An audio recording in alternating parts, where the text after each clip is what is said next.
What's going on, guys? It's Joe from GadgetryTech.com, and today we're going to talk about the ROCCAT Elo 7.1 USB. This is one of 3 new headsets from ROCCAT. They all look nearly identical. This is the middle tier, so basically you have the ROCCAT Elo X stereo. That's a 3.5 millimeter connection, and that one sells for $49.99.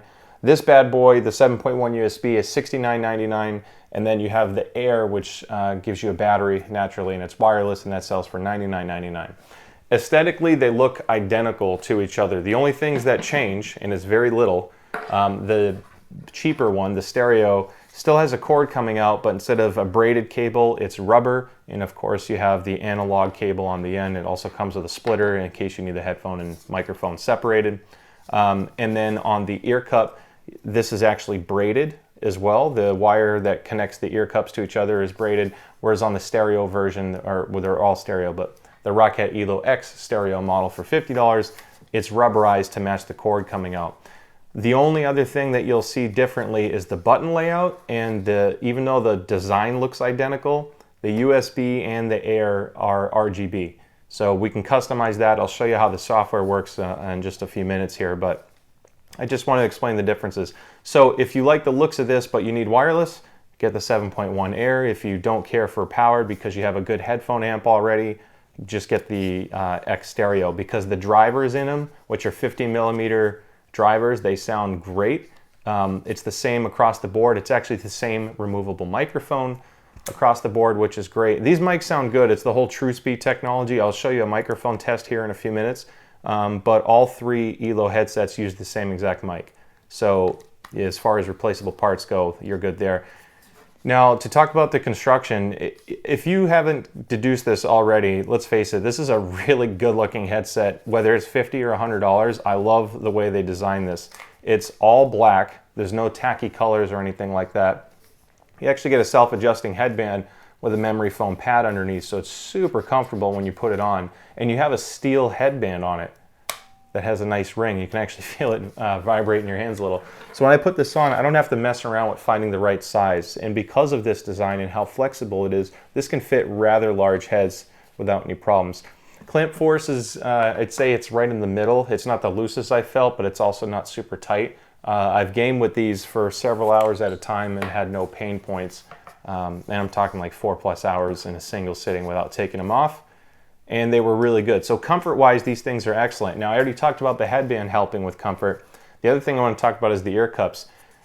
When you first take a quick glance, they don't look like anything special. I mean, the leatherette material looks nice, and you know, it's thick enough, and when you squeeze them, they feel good.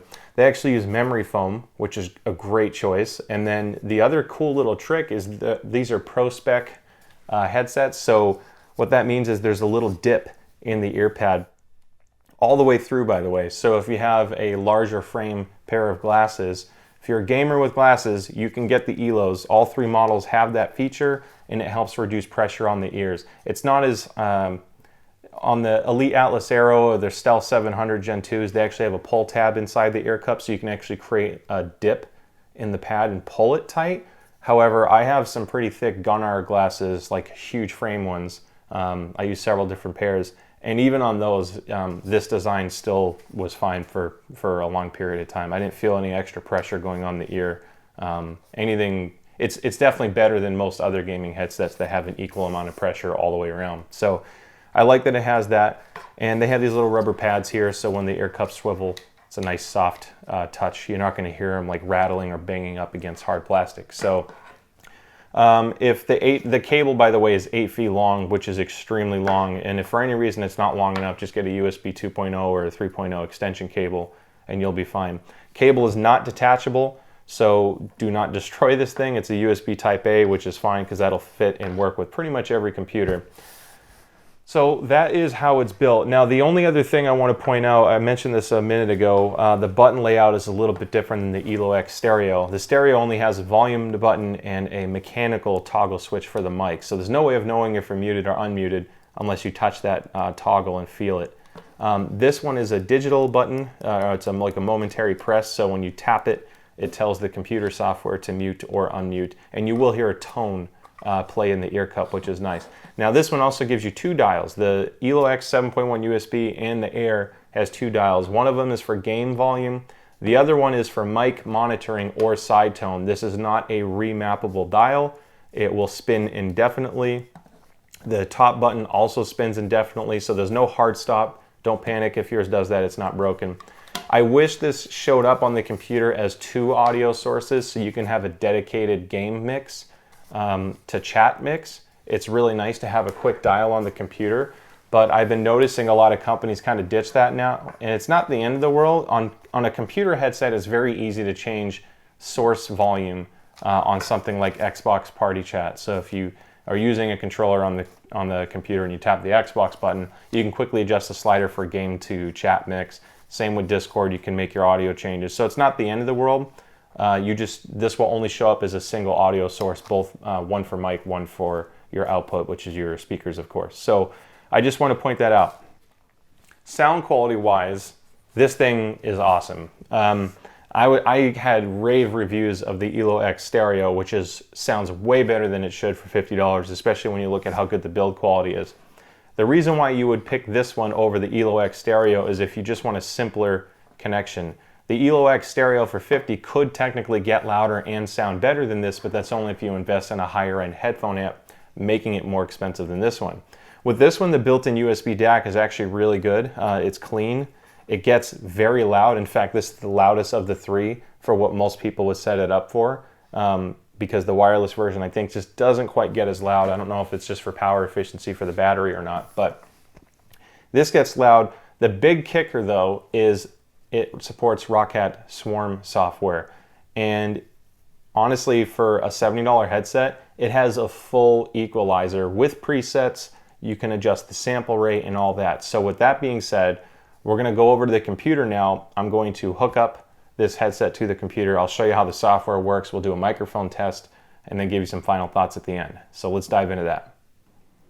Okay, now I'm going to try to go over the software pretty quickly because I filmed this originally and it took way longer than I anticipated, and I don't want to keep this review at 30 minutes. So with that being said, we're using the ROCCAT Swarm software. It's the same software you use with other ROCCAT peripherals. So in this case, I have the Leader wireless mouse and a Vulcan AMO, the 122 keyboard. So we're going to use the Elo USB headset, of course, here, and I'm just going to go through the interface. So the sample rate is basically how fast and the polling rate is of your headset, how good the bit rate is, which is your transfer. That's how good the quality is. Naturally, the highest number is going to sound the best, so run it if you can. And if you're having issues with performance or audio problems, try bringing it down to see if that fixes it. I'm going to go through these real quick. Voice clarity, enhanced chat clarity from incoming calls. So it basically boosts the EQ to help with chat. You know, if you're using Teams, Zoom, whatever it may be. Audio clarity focuses more for your video multimedia playback. And then bass EQ, if you turn this on and bring it up and down, you can see it changing the equalizer profile as you go. So if bass EQ is on and then you go to modify your own equalizer, it's going to immediately turn bass EQ off because now you're in a custom EQ. So you can't run them both, not a big deal. We're going to reset this real quick. You can turn the EQ off to have a nice flat sound. If it's on, the default sound's actually really good. The bass is pretty full. It's not too boomy or muddy, which is great. It actually holds together really well. And the highs are very clean. They're not super bright like an Audio-Technica or even a Lucid Sound headsets. They're a little bit sharper. If you like that signature sound, you can bring it up just a little bit. But this is a very aggressive 10-band equalizer. You can go all the way up to plus 20 decibels, which is way too much. So anyway, you can mess around with this, find what you like. There are a ton of different presets that change the EQ based off their own definition. And then if you have your own settings for different games or whatever it may be, I can click my drop down and use different profiles that I've made. This is closer to like what an Audio-Technica would sound like. So you can mess around with it. And then what's really cool, just to show you on the profile manager, you can have it set to open or select that profile depending on what game you pick. So if you launch a certain game or a certain program, it'll switch to that profile automatically, which is great because not every game is mixed the same way. So that makes it very, very simple. So let's keep going. Now, master volume, if I adjust the volume on my headset, you can see it going up and down, no problem there. And then, of course, you can adjust it here and through Windows as well. So you'll see that change. Noise suppression is basically, it's to block extra junk or low, it's like a noise floor. So if you have a chat going on, again, on a Teams or a Zoom call, and you don't want to hear the other person's background noise as much, this is designed to suppress that a little. I would leave that off unless you have to have it on. Surround settings. So with the surround, the 7.1 works better here than a lot of other headsets I've used. It's a simulated surround sound, so for music, I usually recommend leaving it off. You lose too many dynamics. But it plays around with the phasing of the speakers. So instead of perfectly being in phase, it can change the phase timing a little bit to make it sound like there's a virtual channel behind you, forward, whatever. It's obviously just coming from the left or right, so it's kind of a placebo effect. But you can play with this. You may like it on some sources. Usually with gaming, I recommend leaving it on 2-channel because it's easier to pinpoint the exact source of an audio point. So if someone's sneaking up on you, you want to know where their footsteps are, usually a 2-channel is going to be more accurate. Mic monitoring, again, I have that other wheel here, so I can boost my mic monitoring, and now I hear myself very loudly. Great if you want to keep yourself from shouting because you hear yourself and how loud you're being, so you can adjust it there. Mic sample rate, I wanted to point this out because if you use a capture card for HDMI, a lot of those run at 48 kilohertz, and if you have a mismatch on, let's say, Streamlabs, OBS, or OBS itself, XSplit, whatever, if this is at 44 kilohertz and your capture card is at 48 and you're dubbing the audio in together, you may have some audio issues like crackles, pops, some sync issues, stuff like that. So make sure it aligns. You can change this in Windows properties, but I love that they give it to you in the software here. So all the important settings are here: bitrate, EQ, mic parameters, surround sound, etc. And then your mic gain. This mic is a little bit softer as far as gain goes out of the factory, so I boosted mine slightly, and I think that helps a lot. Speaking of which, let's start talking on the mic now. So now you hear me speaking through the Elo wired headset, which is the better sounding one compared to the Elo Air. We'll talk about that in a dedicated review, but sound quality is actually really good. It doesn't have a ton of bass to it, doesn't have a lot of brightness to it. It's relatively flat. It's great if you want to EQ it, but this is more than acceptable for party chat. I wouldn't say it's like a class-leading, headset mic, but for $70, I think it still does a great job. The Magic Voice thing is basically a voice mod. So while we're on this recording, I'm going to turn this on, and now I'll have a very high-pitched voice. I'm going to hit apply here.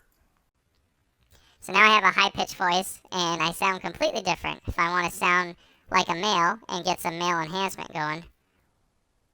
Boom. Now my voice is very, very deep and manly, apparently. So you can fix and mess with that. And now we're back to normal. So the mic, like I said, is good. And just like with the lighting profiles and audio profiles, you can actually set your profile for your custom EQs to change based off what program. So profile on the game, profile on your lighting. So let's go into the lighting now. I want to show you this. So the AMO intelligent lighting system, if you have, like what I have here with the mouse and keyboard, if you have this enabled, all three of them sync with each other. So they'll follow the same color scheme, react to different things like volume change, mic adjustment, whatever, or keyboard presses and stuff like that. Color cycle is pretty straightforward, just speed and brightness. The cool thing is you can define your own gradients, so if you really want to customize this, you can do that. So I like that. And then your fully lit is any color you want, not just the predefined ones. You can really get any color you want and make this headset yours. And as you can tell, if I hit apply, it changes instantaneously. So now I have an orange ear cup. And it does remember your settings, so if anyone's worried about the EQ settings or the illumination settings changing if you unplug or restart your computer, it preserves it, and I found that it picks it up no problem. So that is the headset customization. Let's talk about final thoughts, but I think as you could tell, there's a lot you could do for $70 with this headset. All right, guys, so that wraps it up. As you can tell, this thing is freaking sweet for $70. The fact that you get something that looks as good as this, is as comfortable with little to no shortcomings. They give you a lot for $70. ROCCAT is going in a really good direction for PC. I don't know how they're keeping the cost as low as they have, especially during COVID. They really are giving you more for less than what was available a year ago. So it's a huge step forward. I love these things. I can't recommend them enough. It's USB, so you don't have to worry about wireless signal drops or anything like that. It's just gonna work and you're gonna like it. So if you guys have any questions, shoot me a comment below. I love answering them. Don't forget to subscribe. Because of all of your support, naturally, if you've been here for a long time, one, thank you. But second, you have probably seen an uptick in the reviews or amount of reviews we're doing every week or month now. And that's all in thanks to you guys, because as our channel grows, we can work with more companies and partners and cover more great tech. And it's more cool stuff to talk about. So if you haven't subscribed and you've enjoyed this video, don't forget to. We have a lot more coming out as a result of this success, so thank you guys again for the support. I'm going to put a link in the description below if you want to pre-order or order this, depending on when you're watching this video. And that'll take you to the Amazon affiliate page. It doesn't cost you anything extra or less. It just supports the channel just a little bit. It helps us buy the extra things that people won't send us. We tend to purchase things to fill the gaps. So anyway, thank you guys so much for the support again, and I will see you next time.